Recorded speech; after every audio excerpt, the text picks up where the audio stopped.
This season on the podcast, we're really digging into the concept of personal narratives and how they influence the stories we write, whether those are fiction stories or memoir.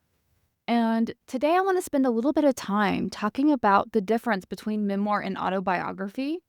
For one, that those two categories of writing get really confused by a lot of people. And it makes sense. There are a lot of similarities and a lot of overlaps. And nowadays, you see a lot of celebrities referring to their autobiography as a memoir when it actually doesn't meet those qualifications. It's just sexier or sells better to call it a memoir. So that's one of the reasons why those categories have gotten a little bit muddied. But the thing with an autobiography is they're largely limited to people who have had some major events in their life that makes them really interesting in the sense that people are interested in the person specifically, not in their journey or what they learned, which is more the space of memoir of the everyday man or woman struggles. But, oh, you were the first person to go to space? Let me hear about that. You were a celebrity movie star in Hollywood. Let me read about that. You won some amazing medal or trophy because of your athletic feats, or you're an ultra marathon runner who completed the fastest time on a particular trail.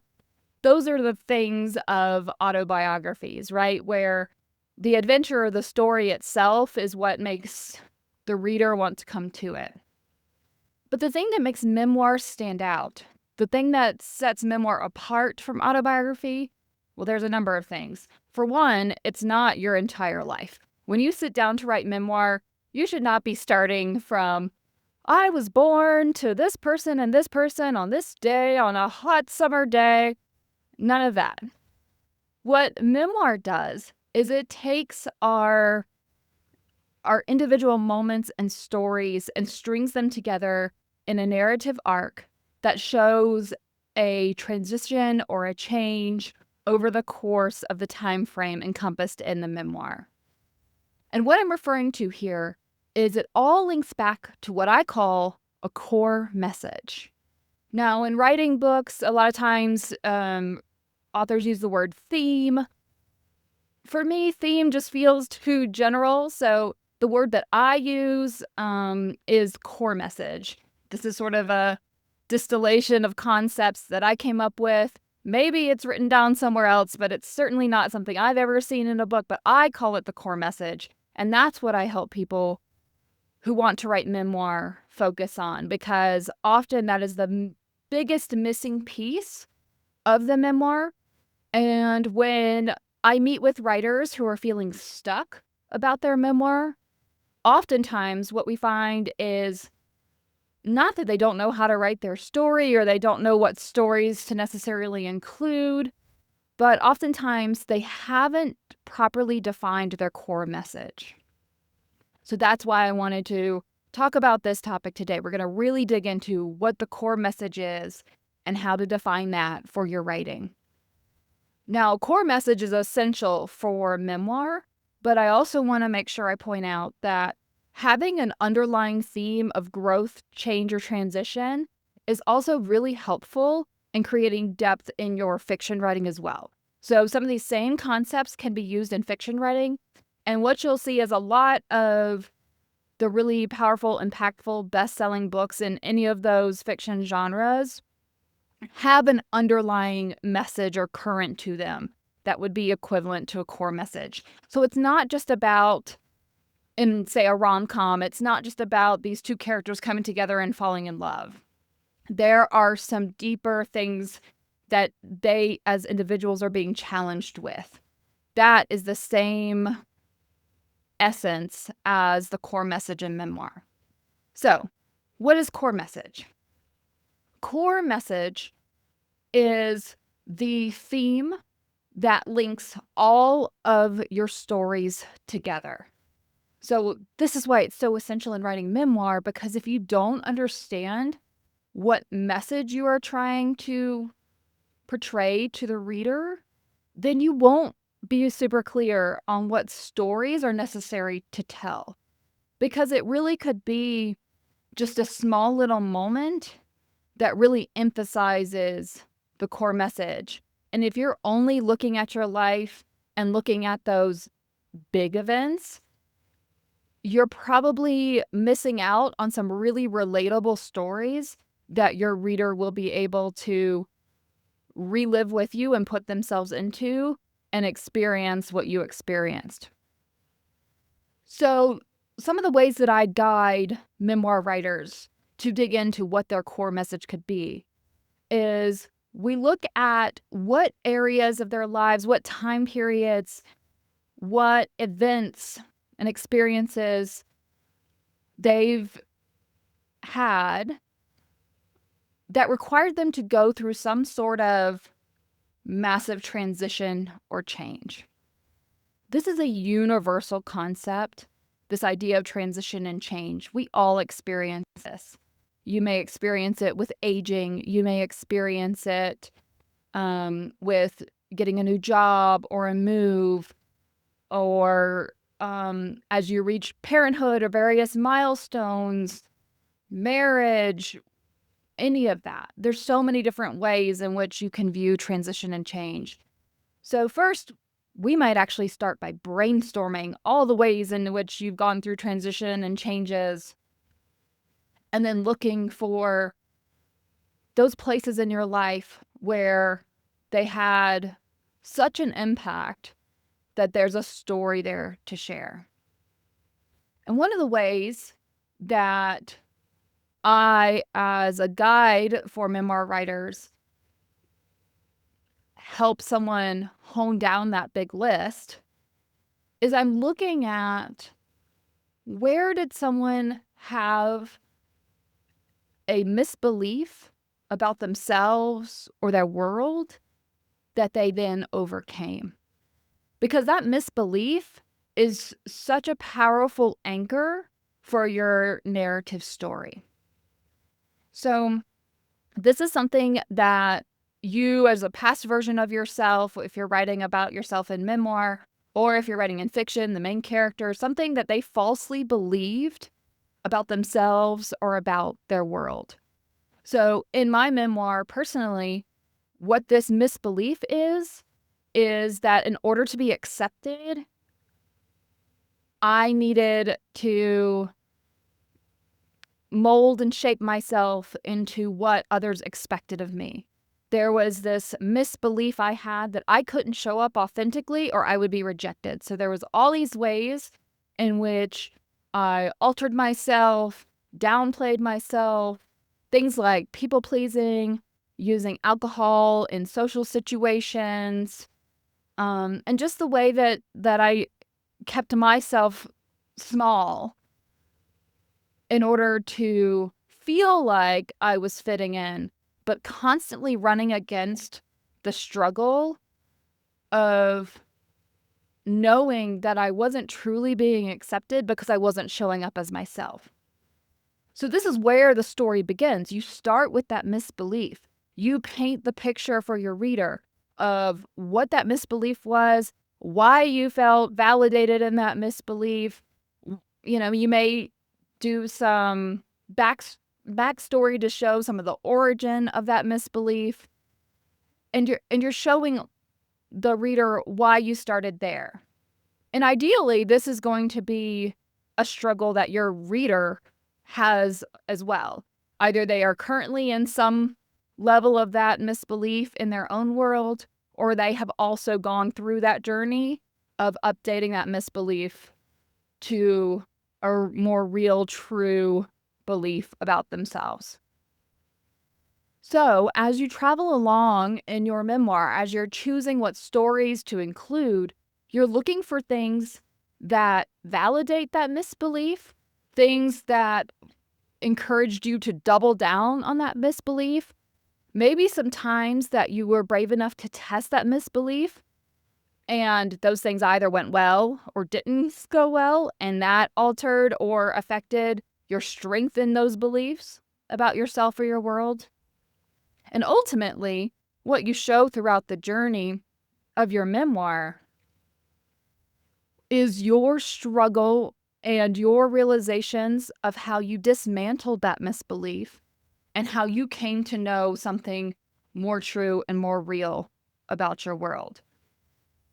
And so, in that way, you are guiding the reader to show them how those changes and how those transitions affected you, what kind of decisions you made around them, and that gives some baseline for reflections and takeaways that they can apply to their own lived experiences, especially those that are similar to what you are describing through the stories you include in your memoir.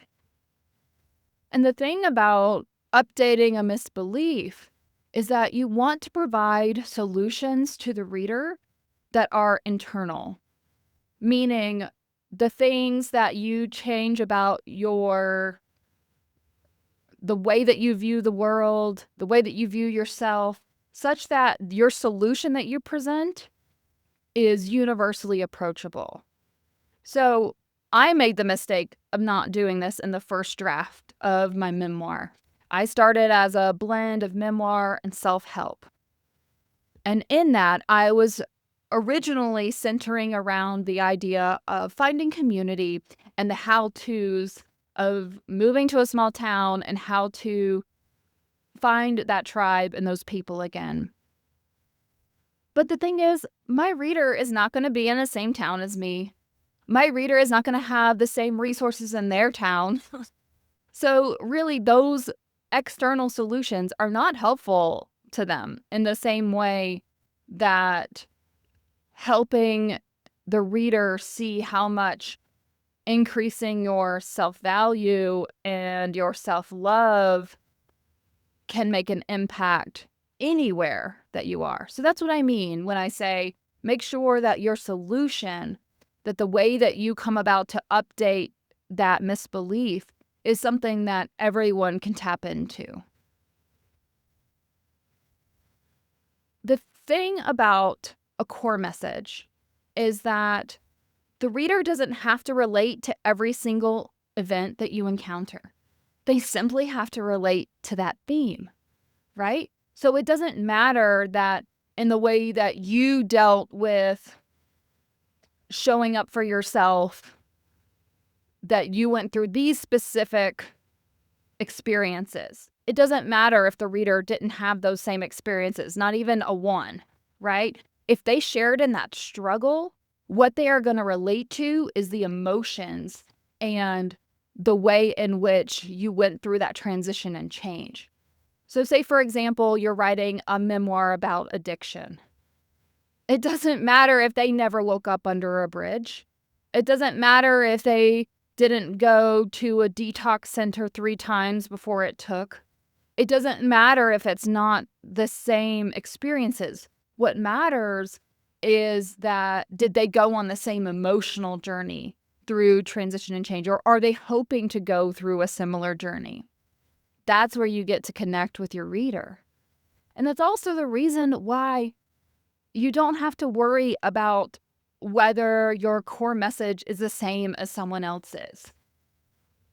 I read a quote recently that said, to say that we don't need another memoir about addiction is the same as saying we don't need another song about love. There's so many different ways that we can present these topics, and your experiences are unique to you, meaning you are the only one that can write that memoir. And there's the beauty and the universality of your message because of that core message, that theme that runs through. And that is what your reader will relate to. And it's simply those experiences that create the framework or the template, the palette, if you will, for you to put those emotions onto. And it is those emotions and that process of going through those changes and transitions that your reader is going to resonate with. Unfortunately, so many memoir writers breeze past this work of digging into their core message. Sometimes you start with something too broad. That's certainly what I did. There's a lot of fear, I think, when you first start writing, that if I make it too narrow, there's no way I'll write, 85,000 words on this. The reality is, if you really pick a strong core message where you've wrestled with that misbelief, where you've had experiences, where you've questioned it, where you've doubled down, where you've turned around and done some U-turns, there's going to be plenty of fodder there. They just may be the smaller stories that don't naturally come to mind. They may seem insignificant to you when you're looking at a timeline of your life and you see all these big moments. They might be in the day-to-day. They might have been just a conversation you had in the checkout line one day at the grocery store. And so oftentimes, if you have a core message, it tends to be too broad.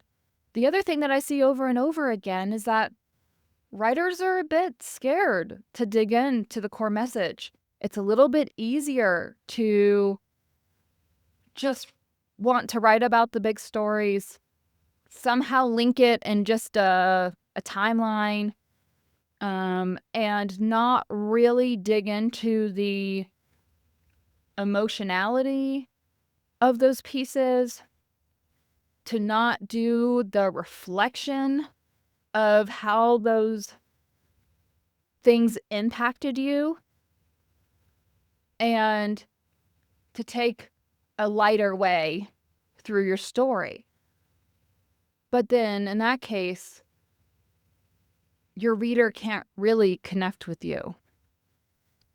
One of the really popular books written by a celebrity within the past few years that got a lot of publicity, and I think it was a bestseller, is Jeanette McCurdy's I'm Glad My Mom Died.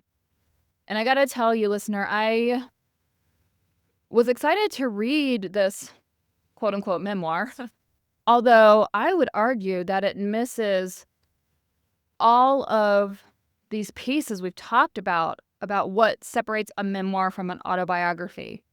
I would argue that it's actually an autobiography, because the selling point is that it's someone famous who did something in Hollywood. And yes, she's chronicling events that you could reflect on and that she could have dug into and provided a more broader way for her readership to relate to. But the thing is, she didn't write the book that way. She wrote the book in present tense. So we as the reader are there with her at age 7. We're there with her at age 13. And by the time we get to the end of the book, where she finally says in a therapy session that she's glad her mom died, we don't get any reflection on how she feels as an adult about these things that she experienced as a child. There was zero looking back. There was zero insight into how these things really impacted her and changed her mentally and emotionally. Sure, we can make assumptions and we can see some causality about some of the trauma she experienced and the eating disorders and what the root of that might be, but she never reflects back for us what her own takeaways were from that.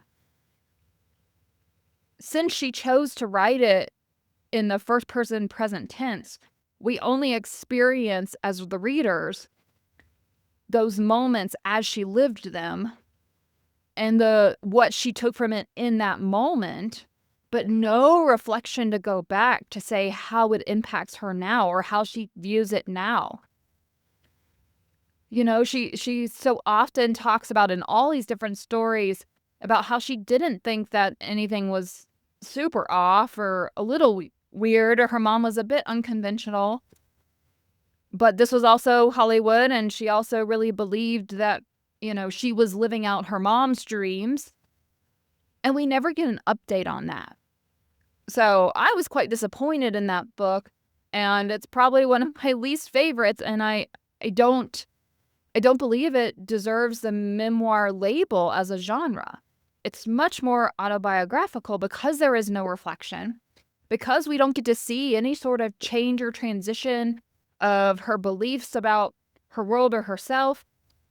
we see why she may have had certain beliefs in the beginning, but we never get to see an update. We never get to go on a journey with her. In a sense, you just kind of get traumatized with her because she puts you right there into those stories, and we never get a way out. There was nothing I read in her book that I was able to really apply to my own life. There were moments when I could relate to some of the emotion that she was experiencing or some of the hypervigilance that she describes, but then she never did anything with it. So I didn't gain any insights. I didn't have any takeaways as a reader from that book. But having a strong core message, that is how you craft your takeaways for your reader. It is in those reflections that relate back to that core message that you share wisdom that you have gained with your reader. That's the thing about core message, is it's the message within the narrative. It is your perspective, your point of view, the wisdom that you earned along that journey, and then the topics that are of concern to you. And that's why every memoir is unique. That's why everyone can write a memoir. And it's also why you can write multiple memoirs, because you're only sharing the stories that relate back to that core message. So you could even write about the same period of time in your life in a separate memoir with a different theme, and you would have different stories to share because they're all related back to that core message. So I hope that helps you have a little bit of added clarity about the difference between memoir and autobiography, and also how to start tapping into that core message. There's a lot of different journaling prompts that you can do. I'll be including those within our writer experience, our weekly emails that we send out. This is a deep dive into these conversations that you get directly to your inbox. These are not things we always talk about on the podcast, but this is an added bonus for anyone who joins the email list. It's there that I provide things like writing prompts to dig into the core message, more discussion around the details of crafting a core message and allowing it to guide your narrative arc. And also, if you're ready to write your memoir, if you're ready to dig into that, or if you've started and you feel stuck, I have my Memoir Master Plan Cohort that enrollment is already open, and we will be starting in September and October. We meet for 6 weeks. There's reading, there's journaling exercises. You will dig into your core message with us as a small group, because having someone outside of you, outside of your story, to share your ideas with and reflect back to you, that's so powerful, because we are extra close to our stories as memoir writers. So this small group program allows you to get those ideas out, to see what resonates, to work through those journaling exercises and land on a strong core message, and then craft the outline, a very detailed outline that's going to capture the character development and also help you figure out which stories are the right ones to include in this memoir. So often, writers, including myself, find themselves writing the wrong stories. If you go too long without defining this core message and really sitting down to see what fits in the narrative arc, or even attributing the proper pacing to your storyline that the reader is going to be expecting, then you may end up spending time writing stories that don't belong, that just end up being cut. But one of my intentions with this program is to really set women up on the right path in writing their memoir, having a strong, clear core message that they can root all of their stories into, and then walking away with a detailed outline that you feel tingles about all over your body when you think about. You're eager to get started and put those words on the paper. And then as you find time to sit down, whether that's 30 minutes before you pick up the kids from school, or that's late in the evening After everyone's in bed or those early morning hours with a cup of coffee, you know exactly what story you're putting on the page. You know exactly what points you need to hit. You know what emotionality you need to bring to the moment. We even talk about things like how to control the emotions, the raising of the stakes, the humor in order to lighten the mood before a heavy moment, or to lighten the mood again after a heavy moment. How to take the reader on a journey. That is all encompassed in the Memoir Master Plan Cohort, and I would love if you wanted to join us. There are links in the show notes to enroll, to get more information, or to have a conversation with me and see if it's a good fit. Either way, I hope that you take some time to dig into your core message, that you take a look back at your life, at the transitions and changes you've gone through, at the ways that you've updated your beliefs about yourself or your world, and really think about what journey you want to take your reader on. Because that's where the magic happens. That's what makes a great memoir. That's what makes a page turner, a bestseller, the kind of book that everyone's going to be talking about.